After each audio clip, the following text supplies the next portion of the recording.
Episode 2. We're giving you our number one go-to behavior management strategy.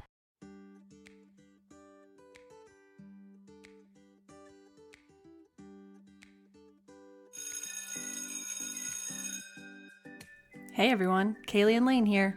Thank you for tuning in to another episode of the Pre-K Teacher Family. This is a podcast for all things pre-K teacher, behavior management strategies, time-saving tips, advice from teachers, and high-quality resources. If you need it, we're talking about it. We'll be bringing you new episodes every Friday. Make sure to hit subscribe so you never miss an episode. On today's episode, we're giving you the first strategy we try to get some of those really tough behaviors under control. Let's not waste any more of your time, teachers. Buckle up. This is going to be fun. Hey, Lane. Hey, Caylee. Are you ready for this? I think so. Okay, good. Let's do it. All right. Okay, everyone. This episode might change your life. I don't want you to get too excited, but the strategy we're going to talk about today is pretty tried and true. When you come to me and tell me about a tough kid, this is almost always going to be the first strategy that I give you to try. Even if I've never met the kid, even if I've never met the teacher, you, and I might only know a little bit about the behavior, this is still one that I give out to teachers to try again and again, and it usually works. We are going to use his and her and he, she interchangeably throughout this episode because obviously these behaviors come from boys and girls. This episode will help you all with some of the toughest behaviors out there. One we wanted to make sure we touch on is runners, right, Caylee? Yep. Oh, man. If you're out there right now with a runner in your class, we feel for you. I can remember my first runner. I had no idea what to do. And I had trouble finding anyone that could give me realistic solutions to help me. What I can tell you is that the weight you carry on your heart when you have a runner that you don't know what to do with is too much weight, too heavy on the teacher heart. I can remember sobbing one night to my husband about it. Do you have any idea what it's like to be in charge of 16 kids and one of them could bolt at any moment? Every minute of the day? And he didn't know what to say. There was nothing he could say in that moment to help me. It's like that feeling when you're sitting on the edge of your seat, waiting, watching a child climbing something, braced and ready for them to fall, where you'd have to react in an instant, but you never get off that edge. You're just balancing there all day, waiting for the fall, trying to catch them. 10 minutes of that is too much, let alone a whole day of it, and then a week of it. I'm definitely going to do whatever I can to help any of you out there in that position. Oh, yeah. Yeah, those memories of runners still haunt me too. What about teachers that are seeing serious behaviors that are potentially dangerous? They might have kids with undiagnosed conditions that might require support from behavior experts or other professionals. I can't pretend to have magic powers. I don't know these kids and I don't know these teachers. You guys know if you have a situation that needs more support than you can get from a podcast. But a lot of the time, pre-K teachers are on the front line of that battle. We know that a lot of kids are coming to us for their first experience in school.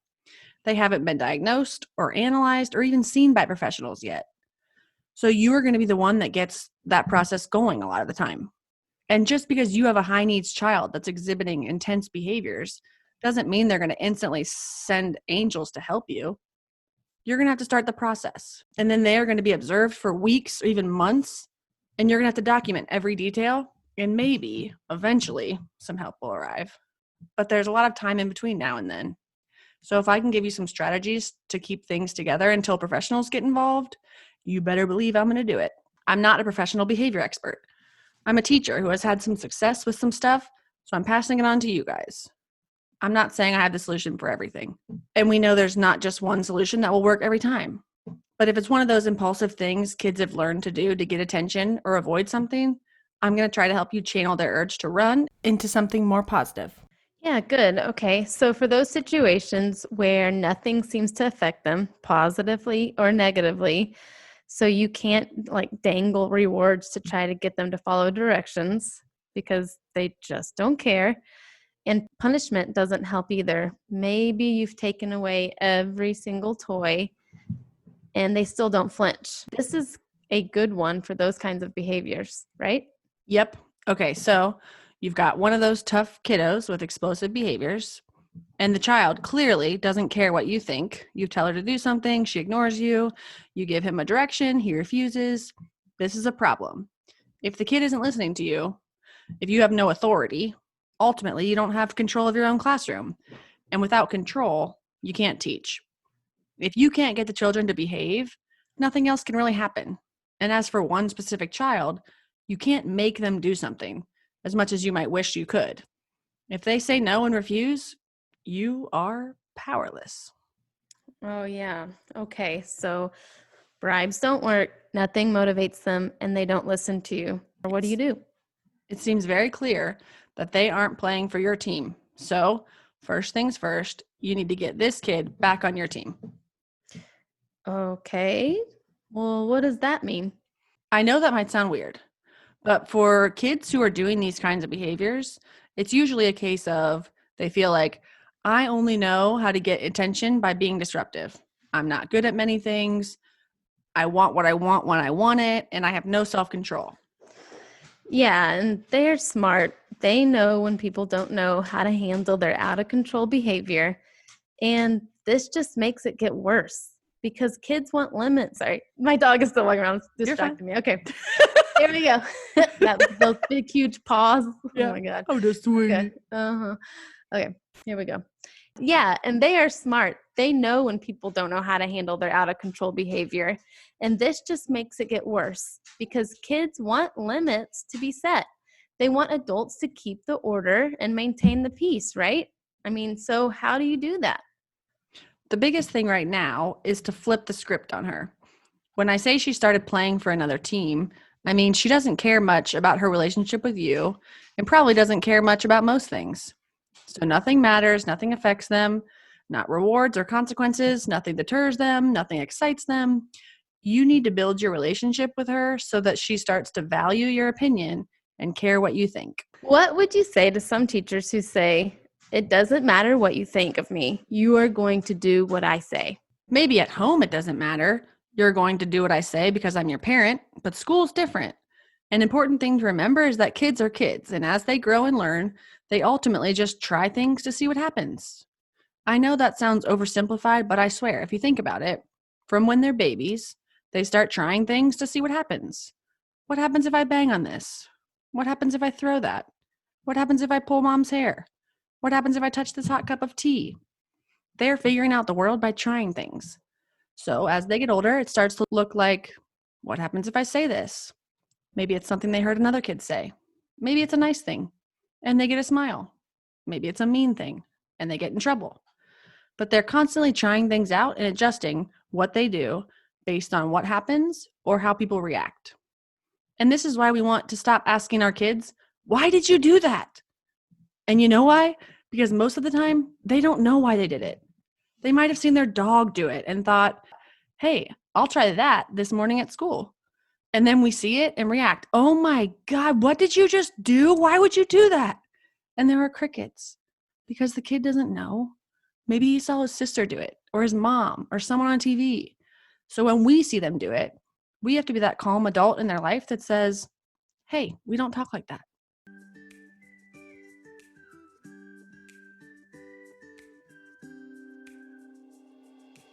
Becky Bailey from Conscious Discipline beautifully explains the role of misbehavior in your child's development. She says, if you were going to Tibet, how would you learn about the Tibetan customs? You might read a book, or you might talk to people who have been there, or carefully observe people you meet when you get there, and hope you interpret their behaviors correctly. However you prepared, you would make mistakes, and your best lessons would come from your errors. Misbehavior actually serves many wonderful purposes in your child's development. It would be misguided to stop misbehavior.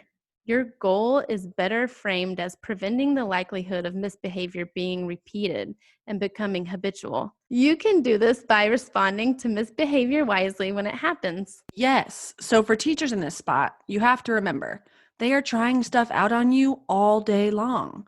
You want to encourage the good and discourage the bad. They are doing things just to do it, and they don't even know why.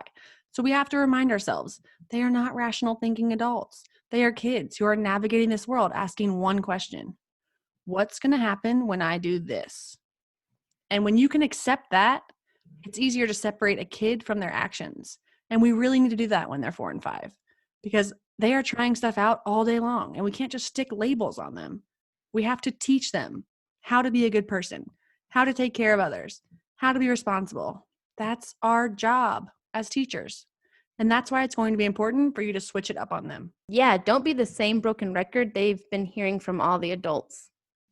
And the one piece of the puzzle that's going to make you different is the relationship piece.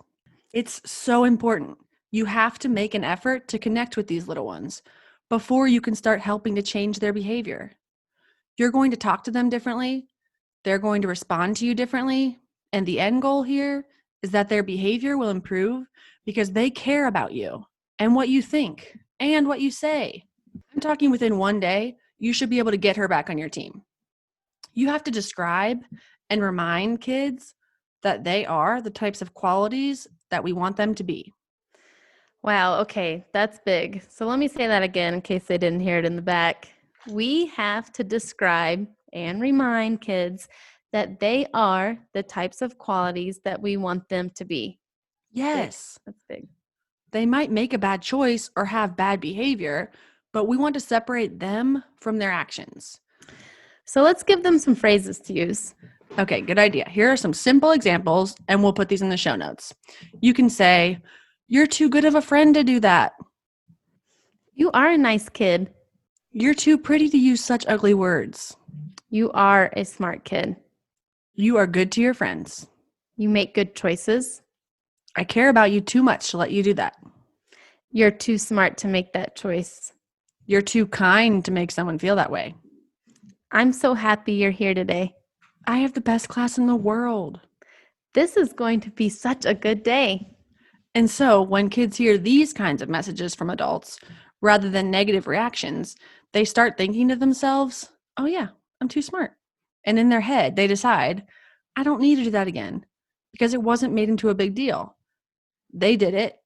We used it as a teachable moment, addressed it, and moved on together. No shaming, no big reactions. I was skimming my Love and Logic notes and I read, "A child has a strong craving for attention. They would rather face the consequence of a misdeed than be ignored." Wow. So that is so eye-opening. I know from other reading with Love and Logic, even if the kids are getting a negative reaction from adults, it's still sending positive signals in their brain. You might have thought, "I'm yelling at them. I'm sure this is unpleasant and they won't want to do any more of it." But that's really not the case. Yeah, let's not let kids crave attention, especially these tough kids who are acting out. Give them the attention they are naturally going to seek out and make it positive attention. Yes, because before those messages can be received by a child, you first have to change up the way that you engage with the student. You're expecting the bad behavior because up to this point, that's what you've seen every day. The kid is living up to the expectations, whether good or bad.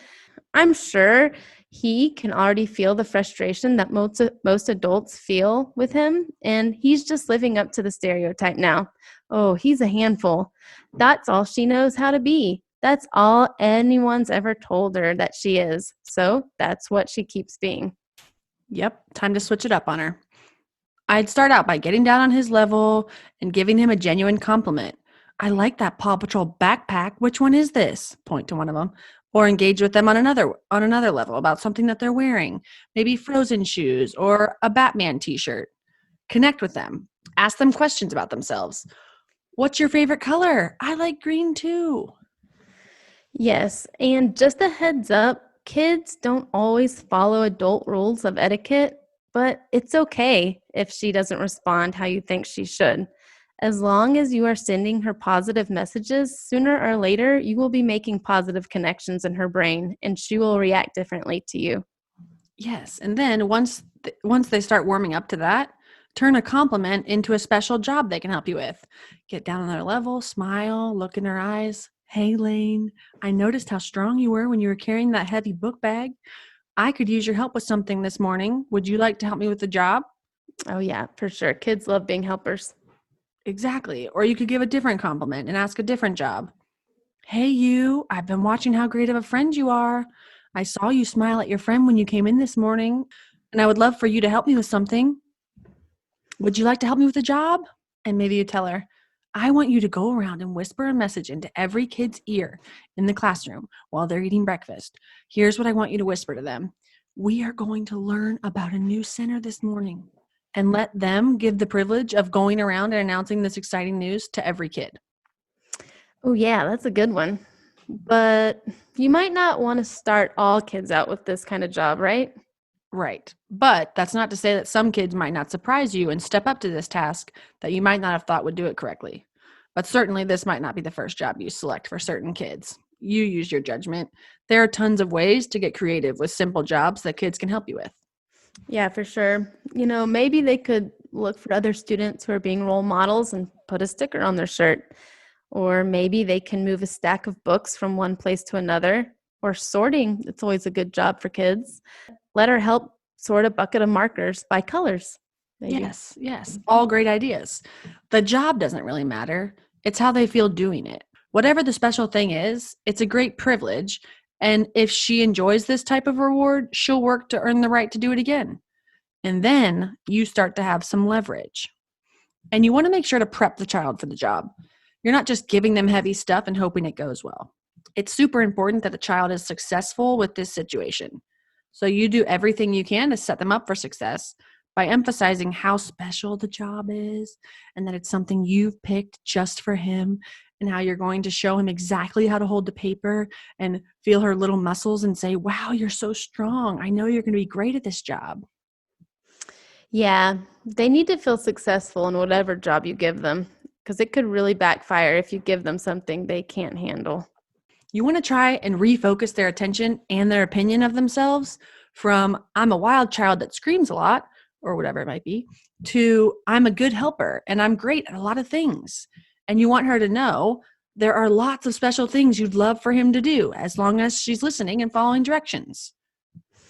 So, what if you give them a special job and you show them exactly how to do it and then they just start messing around? Oh boy, good question. So, as soon as they start messing around, the privileges are paused.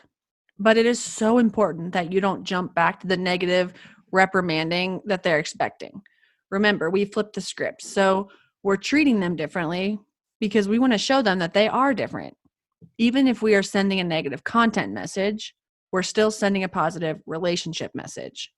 What you're doing is not okay, but you're still a good kid. I know you're a smart kid that likes to help with special jobs. So I'm going to give you another chance to try this tomorrow. Maybe even throw in a hug or a high five. Seal it with some empathy. So if that happens, step back, connect with him again, give him a genuine compliment, talk to him about his feelings, ask what animals he likes, and then try to offer something else for him to do. You don't want to create more opportunities for him to rebel and misbehave. You want him to connect with you and feel the momentum going for him to turn his behavior around and feel good about it. If you start with this, rebuild that relationship with him, change up the way he or she thinks and feels about himself, you're going to have a different connection with him that will allow you to bring him back when you feel he's about to start screaming or running or whatever that behavior might be. Yeah, you need that kid on your team. A true connection will make a big difference. The solution to the problem starts way before the undesired behavior starts. You have to fill their little bank accounts up way before you can start asking for withdrawals. Oh my God, yes, this is so crucial. Yeah, we fill them up, and then when we need something from them, we remind them of all the things we let them decide. And then that's when we ask for our tiny withdrawal. Love and Logic talks about how important it is to give kids choices. They want responsibility and ownership of their own life. Not only do we need to be making those little connections with kids throughout the day, we need to let them be in control. Decide things that you're okay with letting the kids pick, and then you share the control by giving a choice. So much of a child's life is adults telling them what to do. Yes, when we offer kids choices, they start to feel empowered, and they are. Give kids choices on literally like everything you can. Hey, kids, do you want to walk in the hallway on your tiptoes or flat footed? Do you want to use whisper voices or silent voices? Do you want to practice writing your name with this pencil or this pencil? Side note, you can make a normal pencil into a fancy magic writing stick by taping a feather to the end. It's crazy how excited kids get about feathers on pencils. Do you want to do yoga with your shoes on or off? Hint, they will all want to do it with their shoes off. So you can use that as a motivator. First, we're going to practice our numbers, and then we're going to do yoga. If you want your shoes off for yoga, you have to keep your star up or be a superstar, or however you phrase it. Give kids fun choices to motivate them. Do you want to use crayons or markers? Do you want to sit by me or by your buddy? Hey, do you want to give me a high five or a hug today? Hey, bud, I know it's hard to clean up when sinners are over. Do you remember all the things I let you choose today? I let you sit by your friend. I let you play for 3 more minutes. I let you pick how you wanted to walk in the hall. And guess what? Now it's my turn. So let's see how fast you can clean up and meet me at the rug. No yelling, no shaming, no threats. And the preemptive, thanks, I knew you'd make a good choice, is so important too. You go into the situations with positive intent. You tell yourself they're going to make a good choice, and they probably will. But if you go into it hesitant and sort of waiting for their pushback, that's what they're going to give you. I want to close this episode by sharing a quote that I painted onto a piece of wood and hung in my classroom. It said, "This could be the greatest day of our lives." And at the bottom, it has my dad's name because he always says that. I think it's originally from Animal House. I love this. But my dad throws it out there on a regular Tuesday night and everybody's mood will change. I wanted to remind myself to bring that kind of attitude into my classroom, so I painted the words onto a piece of wood and hung it up. My kids would say it all the time, and they'd go home saying it, and their families would come to me and tell me that it had spread to be something that they're saying at home now too. So it's a very simple phrase, but the message is so powerful. And it's incredible what can happen when you throw this out there on a regular Monday morning. Give kids something to be excited about, to look forward to. Just putting those positive vibes out into the world will change the mood. I'd love for you to start throwing it out there in your class. Let us know how it goes. This could be the greatest day of our lives. Woohoo!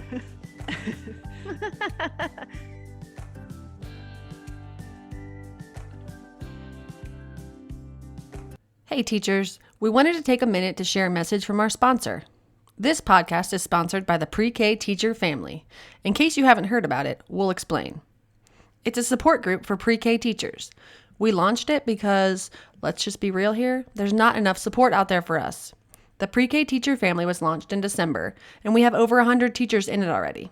If you'd like to learn more about this support family of love and teachers and positivity, visit my website, triedandtrueteacher.com. That's triedandtrueteacher, all spelled out, .com, and click on the tab that says Join the Pre-K Teacher Family. Once you're there, you'll see all the perks of being in the family. The main one is all the resources you'll immediately have access to. There are folders for every month, and they are filled with all of my Teachers Pay Teachers documents, as well as tons of other activities and printables, all organized and ready to go for you. Yeah, we are totally ready for Valentine's. When I was a teacher, I would scramble to find the next thing to do, but no scrambling, no last minute scrambling for me. And I'm already prepared for the rainbow theme. So helpful. Yay! Love it. Yeah, Good. that's good. Oh, good. In fact, don't just take it from us. We are going to feature a message from actual members in the family in each episode so you can hear the truth from them. Here's what Danny said. I joined the pre-K teacher family because sometimes it feels like we are on an island in pre-K trying to survive by ourselves. It's nice to have a support group who just gets it. This is so true, Danny. Thank you for saying this. Whether it's not having appropriately planned professional development on a school-wide PD day or just feeling out of the school loop, I've been hearing this from a lot of pre-K teachers over and over again. So what we want to say is, come join our pre-K family. Even if we're on our own island, we'll be there together. That will make it better. Helpful. Okay, so let's recap. Number 1, they are trying stuff out on you all day long. We want to encourage the good and discourage the bad.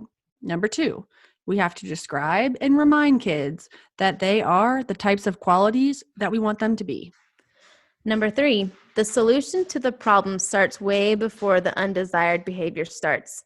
You have to fill his or her little bank account with deposits of praise and giving power through choices before we can ask for a withdrawal. Number 4, even if we are sending a negative content message, we are still sending a positive relationship message. What you're doing is not okay, but you're still a good kid. Yep. And number 5, Becky Bailey's wise words. Misbehavior actually serves many wonderful purposes in your child's development. Your goal is better framed as preventing the likelihood of misbehavior being repeated and becoming habitual. You can do this by responding to misbehavior wisely when it happens. Okay, guys, that'll do it for this episode. Thanks for listening. And make sure you tune in next week when we'll be giving you the best tips to make the most out of recess. Oh no, I'm just kidding.